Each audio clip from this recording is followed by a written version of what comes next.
મકનસરની Naklang park સોસાયટીમાં 15 દિવસથી પાણીનો કકળાટ, પંચાયતમાં વારંવાર રજૂઆત છતાં સમસ્યા યથાવત. રહીશોમાં રોષ. મોરબી તાલુકાના મકનસર ગામની નકલંગ પાર્ક સોસાયટીમાં છેલ્લા 15 દિવસથી પાણીની ગંભીર સમસ્યા સર્જાતા રહીશો ભારે હાલાકીનો સામનો કરી રહ્યા છે.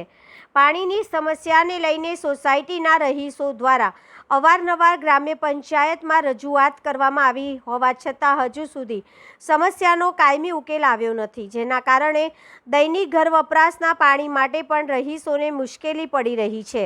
વારંવાર રજૂઆતો છતાં તંત્ર દ્વારા યોગ્ય કાર્યવાહી ન થતાં રહીશોમાં રોષ અને નારાજગીનો માહોલ જોવા મળી રહ્યો છે. રહીશોએ તાત્કાલિક પાણી પુરવઠો પૂર્વવત કરવા, સમસ્યાનું કાયમી નિરાકરણ લાવવા ગ્રામ્ય પંચાયત અને સંબંધિત તંત્ર સમક્ષ માંગ કરી છે. 15 દિવસથી પાણી વગર પરેશાની, હવે તો તંત્ર જાગે, રહીશોની ઉગ્ર માંગ. બ્યુરો ચીફ મયુર બાબરિયા. શું નામ બેન તમારું? રીટાબેન. શું પ્રશ્ન છે? પાણી નથી આવતું 15 દિવસથી. 15 દિવસ તો પાણી નથી આવતું. શું પંચાયતમાં તમે જાણ કરી હતી? કેટલા વખત ફોન કર્યા, બધા જાય છે, જન જાય છે. તો શું તમારી માંગ છે? માંગ છે પાણી ચાલુ કરો. કેટલા દિવસ પાણી વગર રહી છે? अपने पानी बेरू भरे है, बेचाता બધું વસ્તુ લઈ આવે है, ટેન્કર ગિરાવ્યા है, ક્યાં વાલા પાણી હું કામ બેरू ભરે સરકારનું? પાણી નથી આવતું, ટેન્કર પાણી બેચાતા 1500 ને 1000 રૂપિયા મંગાવવું પડે છે. શું નામ તમારું? મહેન્દ્ર. શું આપણે સમસ્યા છે? સમસ્યા મકનસર ને નકલંગ પાર્ક સોસાયટી આ 15 દિવસે પાણીનો પ્રોબ્લેમ છે. બધે બૈરા હવારમાં બાજે પાણી નથી આવતું. અને સરપંચને કહીએ, સરપંચ કહે હમણાં થઈ જશે એવું છે. કેટલા સમયથી સરપંચ એમ કહે કે પાણી 15 દિવસ થઈ ગયા. બરોબર. તો શું તમારી માંગ છે?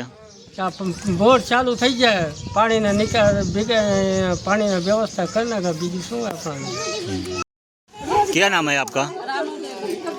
क्या समस्या है इधर? पानी 15 दिवस से नहीं आती है. कितने दिन से नहीं आ रहा है? 15 दिवस से. अब क्या कहना जाएगा प्रशासन से? पानी का साधन करो.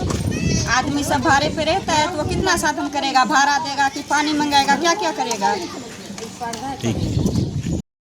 શું નામ તમારું? પ્રવીણભાઈ પૂજારા.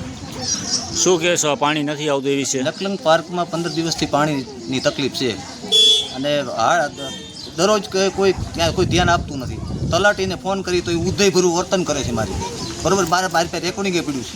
એ એમ કહે છે કે તમે ઉદયભરું વર્તન કરશો. આમાં કોણ પાણીની તકલીફ અમારે છે, તકલીફ એને તો છે નહીં, બરાબર.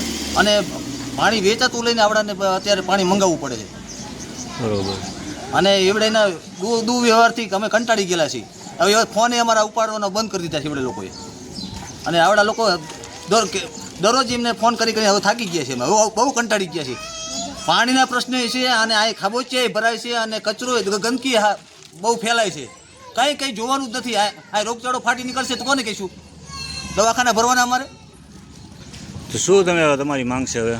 અમને ટાઈમસર પાણી ચાલુ કરી દે, બરાબર. પહેલી માંગ એ છે. અને જે ક્યાંય ખાબોચિયા કે ગંદકી છે અહીંયા ગમે એ ધૂળ ક્યાં કે નાખી દે, એમ જે પંચાયતને કરવું હોય. અને પંચાયત એવું કહે છે અમારો કોઈ માણા એમાં ન હોય, માણા ન રાખી તો અમે વેરા ટાઈમસર ભરી છીએ, ટાઈમ ટુ ટાઈમ વેરા આપી છીએ. તો અમારી તમે એવી માટે તો વેરા ભરી છે ને.